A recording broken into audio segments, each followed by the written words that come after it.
زیاد سالی نیست که اسمشون رو میشنویم، چون با اینترنت و کامپیوتر رشد کردن و شناختیمشون. حالا چه سرقت اطلاعات باشه، پول باشه یا چیزهای دیگه.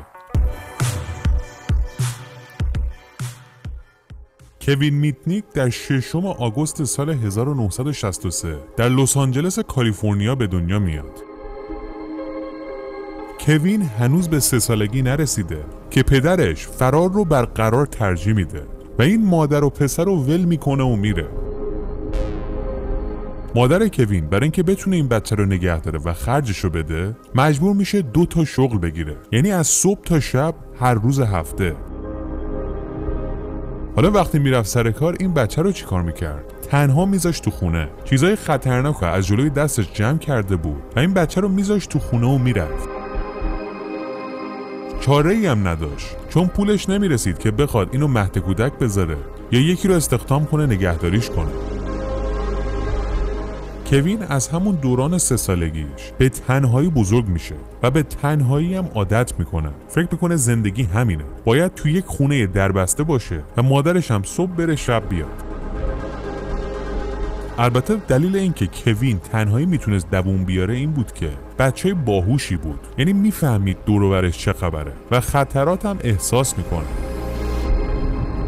این بچه هرچی بزرگتر میشه تودارتر میشه، چون با کسی زیاد ارتباط نداشته. برای همین وقتی هم میره مدرسه زیاد اجتماعی نیست، نه اینکه خجالتی باشه، زیاد مهم نمیدونست که با همکلاسی‌هاش رابطه برقرار کنه.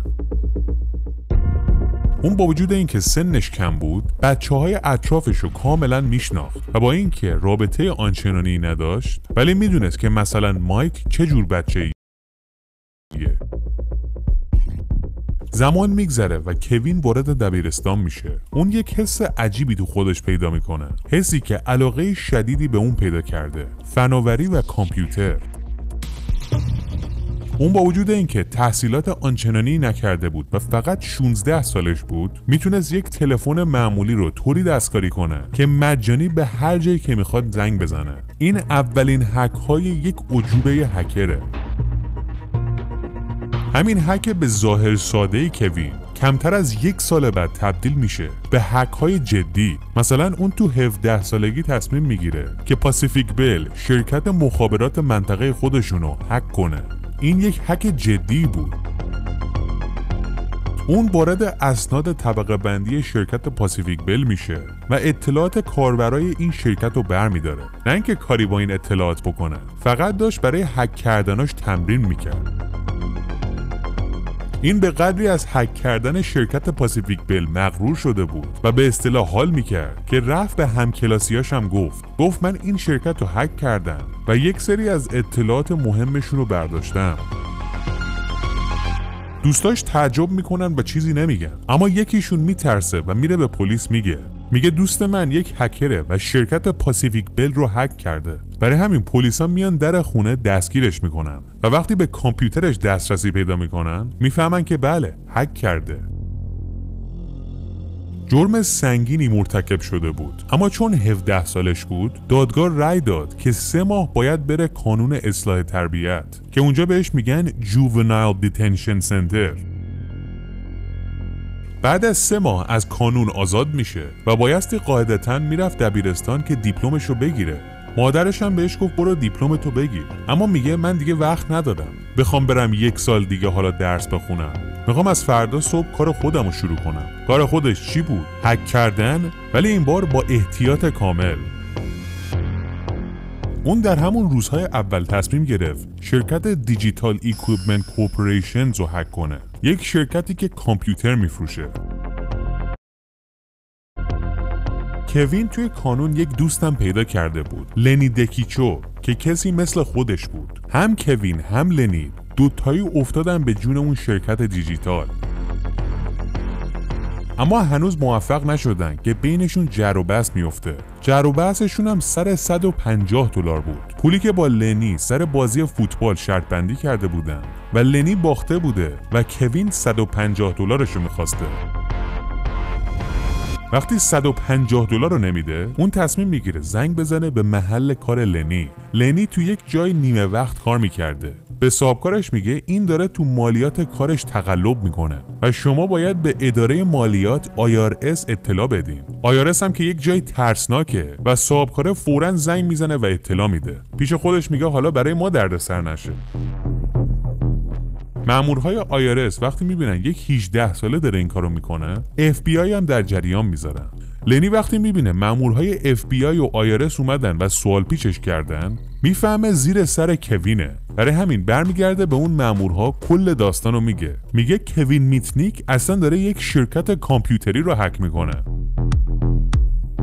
مامورهای FBI میبینن داستانهای IRS لنی همه الکیه. برای همین تمرکز میکنن روی کوین و میریزن تو خونش و توی کامپیوتر متوجه میشن بله این آقا مشغول هک کردن اون شرکته. جرم معلوم بود و برای همین فوراً همونجا دستگیرش میکنن و چند روز بعد میبرنش دادگاه. دادستان شروع میکنه کیفرخواست و خوندن که این کوین میتنیک اصلا آدم خطرناکیه. اون میتونه بمب اتم هم هک کنه. نباید اینجور آدما ول باشن چون ممکنه خطرات جبران ناپذیر به بار بیارن. البته یک پرانتز اینجا باز کنم که داستان هک کردن بمب اتم اون موقع یعنی در سال 1980 هم باور کردنی بوده هم ترسناک، ولی امروزه این اصلا خنده داره. این گفته‌های دادستان و جو دادگاه باعث میشه با وجود اینکه کوین فقط 18 سالشه 8 ماه بهش زندانی بدن. بعد از 8 ماه که از زندان خلاص میشه فکرش اینه که دوباره خودشو برسونه به کامپیوتر و کارشو برای سومین بار با تجربیات بیشتر شروع کنه. اون تو این 8 ماهی که تو زندان بود متوجه شد اینجور کارا رو باید مخفیانه انجام بده، نه اینکه دوستش بفهمه بره لوش بده و شوخی بگیرتش. کوین متوجه شد اول اینکه تو این کار نباید عجله کنه و دوم اینکه نباید ولنگ و باز کار کنه که همه بفهمن داره چی کار میکنه. تو همین دوران که این اتفاقها داره میفته یک فناوری جدیدم اومده تو بازار، اولین موبایل ها. برای همین تصمیم میگیره یه دونه از این تلفن های سیار رو بخره و برای اینکه اینو بخره میره یک کار نیمه وقت میگیره که پولاشو بذاره رو هم و بره این تلفن رو بخره. اون موفق میشه این تلفن رو بخره، نوواتل PTR 825، یک موبایل پاراجور نشان که بیشتر وقتا هم آنتن نداره، اما در اون دوران این بهترین فناوریه. اون بعد از اینکه این گوشی رو گرفت تو دستش هدفش این نبود که بره با این تماس بگیری و با مردم حرف بزنه. هدفش این بود که این گوشی رو بگیره تو دستش. چطوری؟ یه کاری کنه که نتونن ردشو بگیرن. چند وقت بعد کوین با دوست یکی از دوستاش رفیق میشه، اریک هاینز، که به نظر کوین خیلی آدم عجیبی به نظر می اومده. مثلا شماره تلفنش رو به کوین نمیداده و هر وقتم میدیدتش ازش سوالهای فضولی مانند میپرسیده که مثلا داری چیکار میکنی؟ درآمدت از کجاست؟ با کیا مثلا میچرخی؟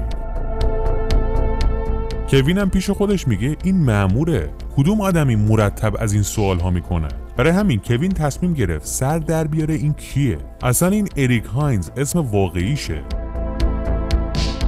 اول از همه میره سراغ دوستش، همون کسی که با اریک دوست بوده. ازش میپرسه شماره تلفن این اریک چنده؟ اون میگه من شمارهشو ندارم، ولی اون شماره منو داره. بعضی وقتا زنگ میزنه و با هم قرار میذاریم یه جا همدیگه رو میبینیم. کوین میگه تو شماره تلفن اونو نداری؟ در اینجا مشکوک‌تر میشه. برمیگرده به دیو میگه یک دستگاه جدید اومده که بهش میگن کالر آیدی. اگر اینو رو تلفنت نصب کنیم هر کسی بهت زنگ بزنه شمارش مشخص میشه. بیا نصب کن اینو که شماره اریک هاینز رو به دست بیاریم. اونم میگه باشه. کالر آیدی رو نصب میکنم و منتظر زنگ اریک میشم. چند روز زنگ نمیزنه و بالاخره یه روز زنگ تلفن به صدا در میاد، زنگی که شماره تلفن تماس گیرنده رو نشون میده. اینجوری شماره اریک رو به دست میارن و کوین با این شماره تلفن از طریق یلو پیج آدرس خونه اریک هم در میاره. وقتی آدرس رو پیدا میکنن نگاه میکنن و ببینن کسی تو این آدرس به نام اریک هاینز ساکن نیست. یه نفر اونجا زندگی میکنه و اونم اسمش جوزف ورنله. کوین همونجا به دوستش میگه این اسم واقعیشه و اریک هاینز وجود خارجی نداره. کوین از این به بعد شروع میکنه تلفن جوزف رو دنبال کردن و تصمیم میگیره این شماره رو هک کنه و بفهمه این به کیا زنگ میزنه و کیا بهش زنگ میزنن. خیلی زود متوجه میشه که از دفتر اصلی FBI در لس آنجلس روزی چند بار با این تماس میگیرن.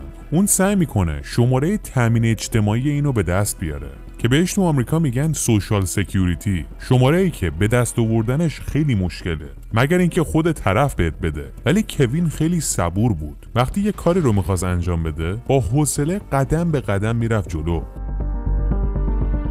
اون اول از همه میره در مورد اداره تامین اجتماعی آمریکا میخونه تا قشنگ سر در بیاره این چه سازمانی هست، بعدن بره واردش بشه. اون وقتی این اداره رو روی کاغذ میشناسه بلند میشه و میره تو یکی از دفاترش، به کارمندهای اونجا نگاه میکنه و میبینه یک خانومی اون روبرو پشت میز نشسته که به نظر ساده میاد. برای همین اسم این خانومو از روی تابلو میزش یادداشت میکنه و برمیگرده خونش. اسم این خانوم لوری بود. برای همین کوین وقتی میرسه خونه زنگ میزنه ببینه لوری گوشی رو برمیداره یا نه. چند بار کسان دیگه گوشی رو برمیدارن و این قطع میکنه تا اینکه یه بار لوری برمیداره. کوین طوری با این خانوم حرف میزنه که این خانوم باور میکنه این کیه، چون اون میگه من از یک اداره تامین اجتماعی دیگه دارم بهت زنگ میزنم و در مورد یک شخص اطلاعات میخوام.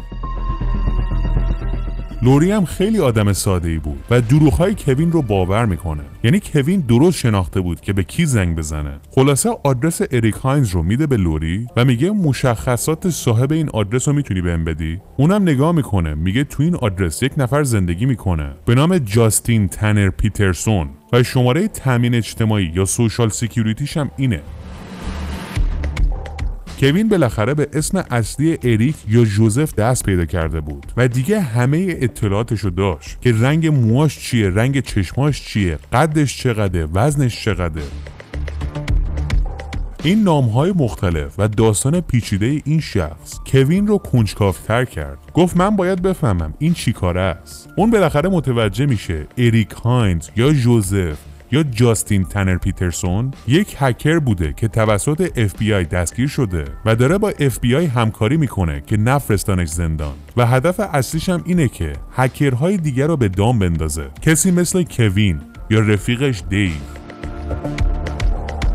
برای همینم شمارش و اسماش و آدرسش مرموز بوده. با این اطلاعات کوین حواسش رو جمع میکنه. اون میفهمه FBI داره از دور اینو نگاه میکنه. برای همین سعی میکنه شماره تلفن مامورهایی که از دور مواظب اینن پیدا کنه و موفق میشه.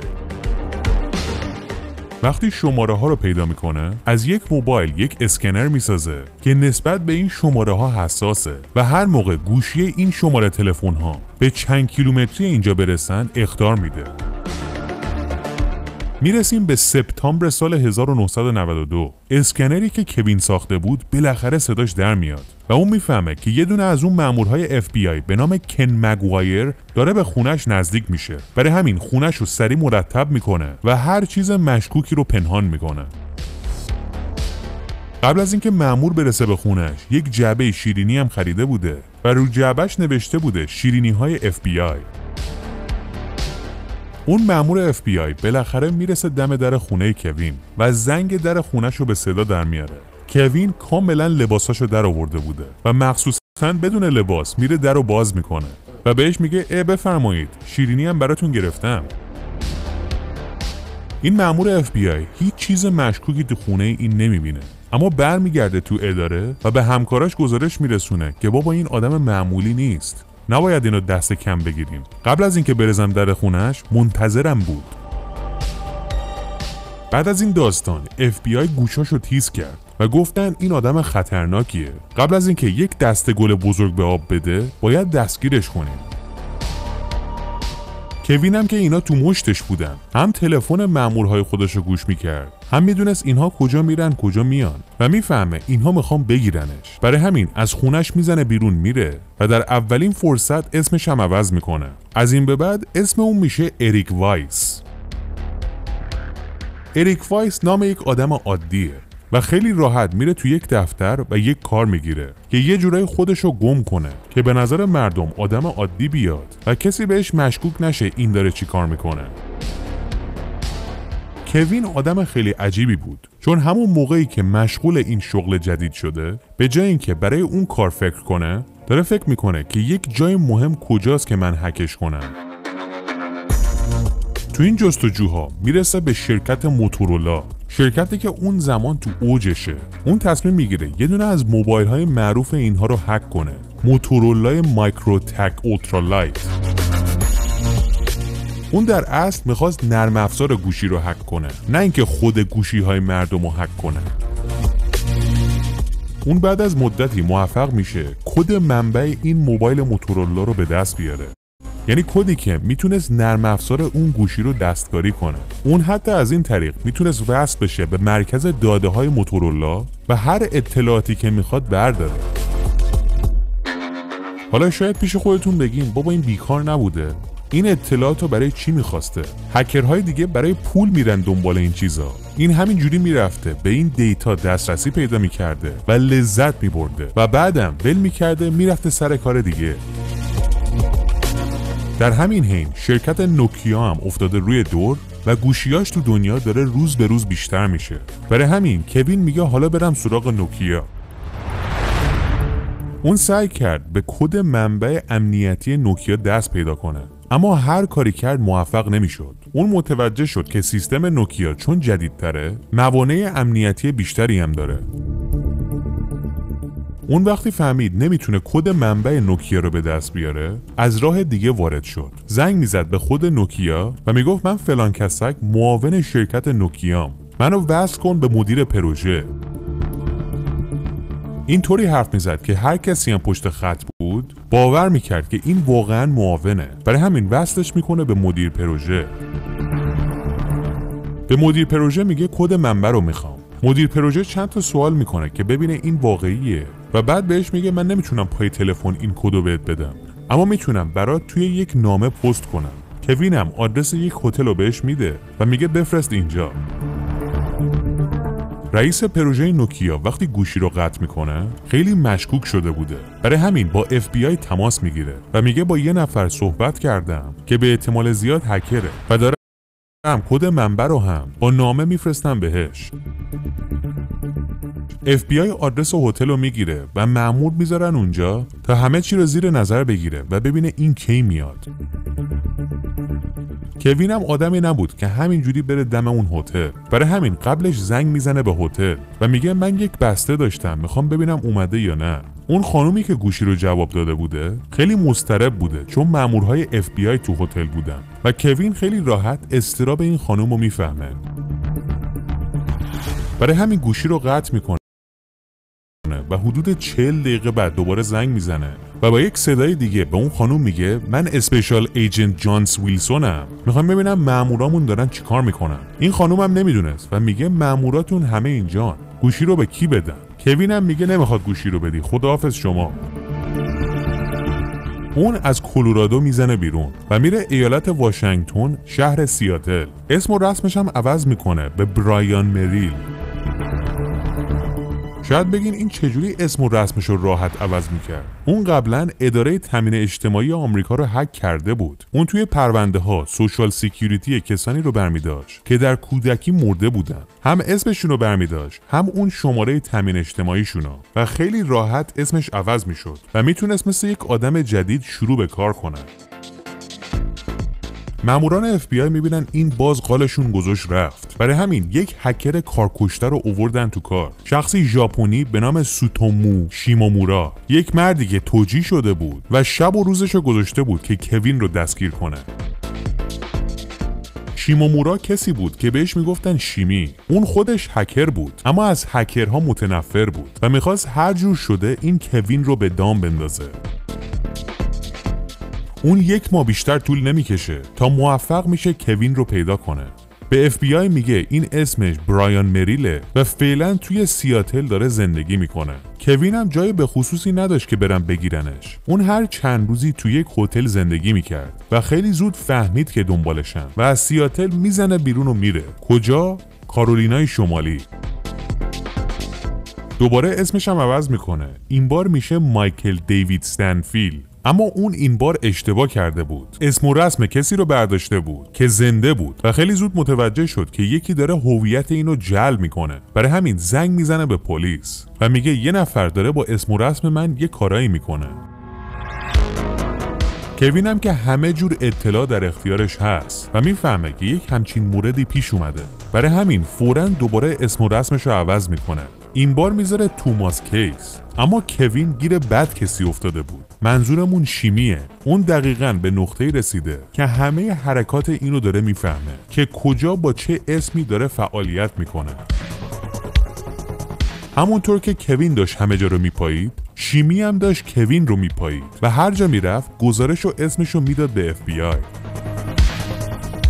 این بار FBI تصمیم میگیره فوراً نره دنبال این، یه مقدار دورادور مواظبش باشه و بعد سر بزنگا بگیرنش، چون هر دفعه اومدن برن طرف این فرار کرد رفت. برای همین نمیخواستن برن طرفش، میخواستن با برنامه برن جلو. بالاخره در 15 فوریه سال 1995 کوین رو توی اتاقش توی یک هتل ساعت 1:30 نیمه شب گیر میارن. اول کل هتل رو محاصره میکنن و بعد میرن پشت در اتاق این در میزنن. اون میگه کیه؟ اونها هم مطمئن بودن که این دیگه نمیتونه در بره. برای همین میگن FBI. کوین هم متوجه میشه که دیگه نمیتونه فرار کنه. برای همین در اتاقو باز میکنه، میگه بفرمایید تو و بالاخره دستگیر میشه. البته FBI این دستگیری رو مدیون شیمی بود، چون اگر شیمی نبود اونها خودشون نمیتونستن اینو بگیرن. وقتی دادگاه کوین تشکیل میشه، شیمی هم حضور داشته. کوین تو دادگاه متوجه میشه که این بوده که گیرش انداخته. برای همین از دور داد میزنه به شیمی، میگه من به مهارت شما احترام میذارم. یعنی تا اون لحظه رو دست خودش کسی رو ندیده بوده. دادستان وقتی کیفرخواست کوین رو میخونه، میگه این بیشتر از 300 میلیون دلار به شرکت‌های موتورولا و نوکیا ضرر رسونده. اما وکیل کوین شروع میکنه ازش دفاع کردن. میگه درسته این هک کرده، ولی از هیچ کدوم از هکاش استفاده منفی نکرده. دفاع وکیلش کمک میکنه که کوین 5 سال بیشتر حکم نگیره، اونم به جرم کلاهبرداری. حکمی که دادستان رو عصبانی کرد و گفتن چرا فقط 5 سال باید بگیره؟ 3 سال FBI فقط دنبال اینه. اما حکم تغییر پیدا نمیکنه و کوین میره زندان و درست مثل زمانی که بچه بود و تنها تو خونه بود، توی زندان هم تنها میشه. 5 سال بعد در 21 ژانویه سال 2000 کوین از زندان آزاد میشه. اما این بار دولت آمریکا میاد سراغش و بهش میگن تو به ما کمک کن که امنیت اینترنت و کامپیوتر رو بتونیم بهتر کنیم. اونم میگه باشه و بهشون مشاوره میده. اما اون عاشق هک کردنه، دوست داره این کارم ادامه بده. برای همین تبدیل میشه به یک هکر کلاه سفید. هکر کلاه سفید هکریه که توسط سازمان‌های مختلف و شرکت‌ها استخدام میشه تا بره و اونها رو هک کنه که اونها بفهمن نقاط ضعف نرم افزار و وبسایتشون چیه. کلاه سفیدها مجرم نیستن، استخدام میشن که نقطه ضعف شرکت‌ها رو نشون بدن و امنیت اونها رو ببرن بالا. کوین به کارش ادامه میده و زمان میگذره تا اینکه میرسیم به سال 2022، زمانی که کوین فقط 58 سالشه و پزشکان متوجه میشن این سرطان لوزالمعده داره. سرطانی که دیر پیدا شده و خیلی گسترش پیدا کرده. برای همین بعد از اینکه بیماریش تشخیص داده شد، فقط 14 ماه تونست طاقت بیاره و در سن 59 سالگی از دنیا رفت. امروزه کوین میتنیک یک هکر معروف و خوشنامه، نه به خاطر هک کردنش، به خاطر اینکه هکری که سالها FBI دنبالش بود در نهایت تبدیل شد به بهترین کارشناس امنیتی کامپیوتر که حتی کشورهای مختلف بهش پول میدادن که شرکت‌هاشون و دولتشون رو هک کنه تا اونها بتونن نقطه ضعف‌هاشون رو پیدا کنن. ولی بیماری بهش مهلت نداد که ادامه بده.